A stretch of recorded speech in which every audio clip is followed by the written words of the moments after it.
মহান মে দিবস আজ মানুষের অধিকার আদায়ের দিন।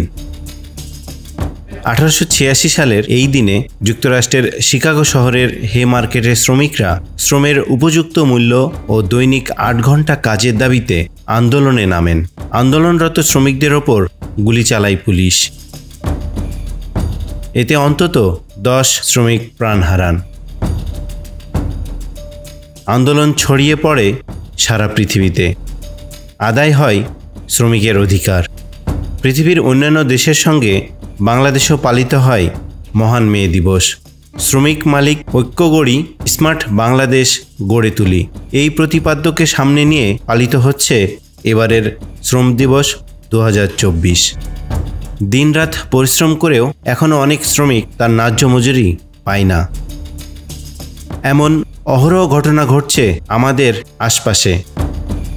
ফলে অর্থনৈতিক নিরাপত্তাহীনতায় ভুগছেন দেশের অধিকাংশ শ্রমিক।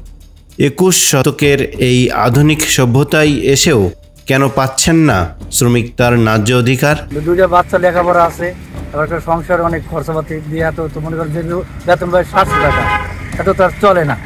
দিন মজুরি করি, পারলে পয়সা 2 নেট পারলে খাইতে পারি, বাচ্চা কাচ্চা নিয়ে, নাহলে আমাদের খুব কষ্ট হয়। আমাদের সংসারে এই যে দিকে আছে, আমরা 10 টাকার কাপড় চোপড় নিতে পারি, চলে না, টানাটানি আছে। এই তো ভাই আল্লাহ চালাইতেছে, চলতেছি, না হইলে তো আর কারো মাথার বাড়ি দিতে পারতাম না। জীবকে করবো কে রে বাবা। এখনো নেই শ্রমিকের কাজের নির্দিষ্টতা, নেই কোনো কর্মঘণ্টার নিয়ম। বিশ্বের বহু দেশের মতো বাংলাদেশেও শোষণ করছে এক শ্রেণীর গোষ্ঠী। এসব শোষক গোষ্ঠীর শোষণ থেকে মুক্ত হতে চান শ্রমিকরা। 3 মাসের 4 মাসের বেতন বাড়ায় থাকে, দেয় না, দিতে ঠেলায় পরে আয়গা লাগলে না খাই মরুম, একটাই বলে 1 টাকা নিয়ে পোলাবন্ডের লাগাম, এই বাবা অনেক পরিস্থিতি ডগর মধ্যে আছে। শ্রম খাতে এখনও বেশিরভাগ শ্রমিক প্রাচীন ব্যবস্থায় কাজ করেন, যার ফলে উৎপাদন ক্ষমতাও কম। এজন্য দরকার শ্রম খাতে আধুনিকায়ন। শ্রমিকদের অবস্থার পরিবর্তনে শ্রমিক বান্ধব রাজনীতিবিদ দরকার বলে মনে করেন শ্রমিক নেতারা।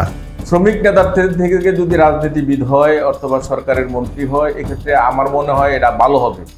2-1 শ্রমিক নেতা আছে, আমরা আরও এটা চাই যে শ্রমিক নেতৃবৃন্দ রাজনৈতিক ময়দানে যদি আসেন এবং তারা ভূমিকা রাখতে পারবেন, কারণ তারা কাজ থেকে শ্রমিকদের এই সমস্যাটা অবলোকন করেন এবং সেই অনুযায়ী পদক্ষেপ নিতে পারবেন।